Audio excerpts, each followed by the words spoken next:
ఈ నెల్లూరు నగర నియోజకవర్గంలో సంతపేటలో ఈ పాత బట్టలు అమ్ముకునే ఈ షాపులన్నీ కూడా గత 4 రోజుల క్రితం షార్ట్ సర్క్యూట్ వల్ల తగలబడడం కూడా మనం గమనించినాం. ఇది స్టేట్ అంతా కూడా చూసింది. అంటే వీళ్ళంతా కూడా అత్యంత నిరుపేద వర్గాలకు చెందిన వాళ్ళు. ఏ పూటకు ఆ పూట సుమారుగా రోజుకు ఒక 200-300 రూపాయలు కనుక మిగిలితే వాళ్ళకి అది జీవనోపాధికి సరిపోయేటువంటి పరిస్థితుల్లో వీళ్ళందరూ కూడా ఈ పాత బట్టలు అమ్ముకుంటా ఉన్నారు. కష్టపడి జీవించే వాళ్ళు నమ్మకంగా ఎక్కడా కూడా మోసం చేయకుండా 2 రూపాయలు మిగిలితే చాలు అనుకొని ఆ కష్టపడే తత్వంతో ఈ షాపులన్నీ కూడా నిర్వహించుకుంటా ఉన్నారు. మరి ఇలాంటి పరిస్థితుల్లో సుమారుగా 30 షాపులు ఇక్కడ ఉన్నాయి. వాటిలో 8 షాపులు అయితే పూర్తిగా దగ్ధమైనాయి. మిగతా 30లో ఆ 8 షాపులు పోతే 22 షాపులు అన్నీ కూడా పార్షియల్గా అన్నీ కూడా దెబ్బతిన్నాయి. ఎటువంటి పరిస్థితుల్లో ఇంకొక నెల నుంచి 2 నెలల పాటు వాళ్ళ వ్యాపారం కూడా సరిగా చేసుకునే పరిస్థితి కూడా కనిపించట్లా. అక్కడ ఉన్నటువంటి మెటీరియల్ కనుక చూస్తే ఒక్కటి కూడా పనికొచ్చే పరిస్థితి కనిపించట్లా. ఎందుకంటే అవన్నీ కూడా వాళ్ళు పాత బట్టలు కొనుక్కోవడం మళ్ళీ తిరిగి వాటన్నింటిని కూడా అమ్మడం జరుగుతుంది. మరి ఈరోజు అవన్నీ కూడా పొగబట్టిపోయి తడిచి ముద్దయిపోయినాయి, స్మెల్ వస్తూ ఉన్నాయి. సో అవి ఎట్లా కూడా వాళ్ళకు ఉన్నటువంటి మెటీరియల్లో ఒక్కటి కూడా తిరిగి అమ్ముకునే పరిస్థితి ఈరోజు కనిపించట్లా. మరి వారందరూ కూడా ఈరోజు అత్యంత పేదవాళ్ళు కాబట్టి అటువంటి వాళ్ళని ఎంకరేజ్ చేయడం, అటువంటి వాళ్ళకు భరోసా కల్పించడం ప్రభుత్వ బాధ్యత. మరి ఈరోజు ప్రభుత్వం ఇది జరిగి సుమారుగా 4 రోజుల క్రితం ఈ ఇన్సిడెంట్ జరిగితే ఈ రోజు దాకా కూడా ఎవరో వచ్చి వాళ్ళకి మాటలు చెప్తా ఉన్నారే కానీ వారి పరిస్థితి ఏంటి, కనీసం ఈరోజు వాళ్ళకు పూట గడవాలన్నా కూడా గడిచే పరిస్థితి కూడా లేదు. అటువంటి వాళ్ళకు అండగా నిలబడకపోతే ప్రభుత్వం మరి ఈ ప్రభుత్వాలు ఎందుకున్నట్లు? ఇటీవల చూసినాం ఆత్మకూరు దగ్గర అత్యంత దారుణంగా 7 మంది ఒక యాక్సిడెంట్లో చనిపోయినారు. ఆ ఇన్సిడెంట్ ఇంకా ఎవరు కూడా మర్చిపోలే.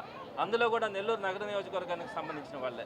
వాళ్ళకు కూడా ఈ రోజు దాకా ఎక్కడా కూడా వాళ్ళకి డబ్బులు ఇచ్చిన పరిస్థితి, ఆర్థికంగా వారికి చేయూతనిచ్చినటువంటి పరిస్థితి కనిపించట్లా. అదే వైఎస్ఆర్సీపీ ప్రభుత్వంలో కనుక మీరు తీసుకుంటే జగన్మోహన్ రెడ్డి గారు ఏ ఇన్సిడెంట్ జరిగినా కూడా స్పాట్లో ఆర్థిక సహాయం చేస్తున్నారు. వాళ్ళకి అండగా నిలబడేటట్టుగా ఇంచుమించుగా వైజాగ్లో జరిగిన ఇన్సిడెంట్లో కనుక అయితే ఒక్కొక్క బాధితుడికి ₹1,00,00,000 సహాయం స్పాట్లో చేసినటువంటి పరిస్థితి మనం చూసినాం. అలానే విజయవాడలో కనుకైతే ఒక్కొక్క కుటుంబానికి 50 లక్షల దాకా కూడా ఇన్సిడెంట్స్ జరిగినప్పుడు మనం స్పాట్లో సహాయం చేసినటువంటి పరిస్థితి వైఎస్ఆర్సీపీ గవర్నమెంట్లో చూసినాం. మరి ఈరోజు ఇంత దారుణంగా మొన్న చూస్తే యాక్సిడెంట్లో సుమారుగా అంతమంది చనిపోవడం, ఈరోజు అత్యంత పేద వర్గాలకు చెందిన వాళ్ళు కనీసం వాళ్ళు కనుక ఈరోజు కనుక అంగడి జరగకపోతే సాయంత్రం వాళ్ళకి జరిగే పరిస్థితి కూడా ఉండదు. అలాంటి వాళ్ళని మనం ఆదుకోకపోతే ఈ ప్రభుత్వాలు ఎందుకున్నట్టు అన్నది ఒకసారి ఆలోచించుకోవాలి. మరి నామకే వాస్తవ వారందరికీ కూడా ఏదో కొంత ఆర్థిక సాయం చేస్తామని నోటి మాటగా చెప్పిపోయారంట. ఇటువంటి నోటి మాటలు చెప్పినటువంటి పరిస్థితి చాలా చూస్తూ ఉన్నాం. కానీ వారికి ఇమీడియట్గా స్పాట్లో ఇవ్వగలిగి వారికి అండగా నిలబడాల్సిన పరిస్థితిలో ఈ విధంగా ఒక మాట చెప్పి వెళ్ళిపోతే ఈరోజు రేపటి పరిస్థితి వాళ్ళది ఏ విధంగా ఉంటుంది అనేది ఒకసారి ఆలోచించుకోవాలి. తప్పకుండా గవర్నమెంట్ కూడా డిమాండ్ చేస్తూ ఉన్నాం. అలానే కలెక్టర్ గారిని కలిసి కూడా నేను కూడా ఒక లెటర్ కూడా రాస్తాను రేపు. ఎవరెవరైతే బాధితులు ఉన్నారో వారందరి పేర్లు తీసుకొని వారికి ఇమీడియట్గా తక్షణ సాయం అందించాలని. ప్రభుత్వం కూడా ఇటువంటి వాళ్ళకి చేయకపోతే ఇంకెట్లాంటి వాళ్ళకి చేస్తుంది? ఉన్న వాళ్ళకి ఏదైనా రాయితీలు ఇచ్చి ₹1,00,00,000 రాయితీలు ఇచ్చే పరిస్థితి ఉంటుంది. కానీ ఇట్లాంటి పేదవాళ్ళకి కనుక మనం సహాయం చేస్తే వాళ్ళకి అండగా నిలబడినటువంటిది ఉంటుంది. కాబట్టి ఒక్కొక్క షాపుకి సంబంధించి కనీసం ₹2,00,000 లేదే వాళ్ళు మళ్ళీ తిరిగి మెటీరియల్ కొనుక్కోవడం కానీ ఆ షాపుని పునరుద్ధరించుకునే పరిస్థితి కూడా కనిపించట్లా. కాబట్టి అందరికీ కూడా 2 lakhs మినిమం అన్నది ఇవ్వాలన్నది వైఎస్ఆర్సీపీ తరఫున తప్పకుండా ప్రభుత్వాన్ని డిమాండ్ చేస్తాం. అలానే కలెక్టర్ గారిని కూడా రిక్వెస్ట్ చేయడం కూడా జరుగుతుంది.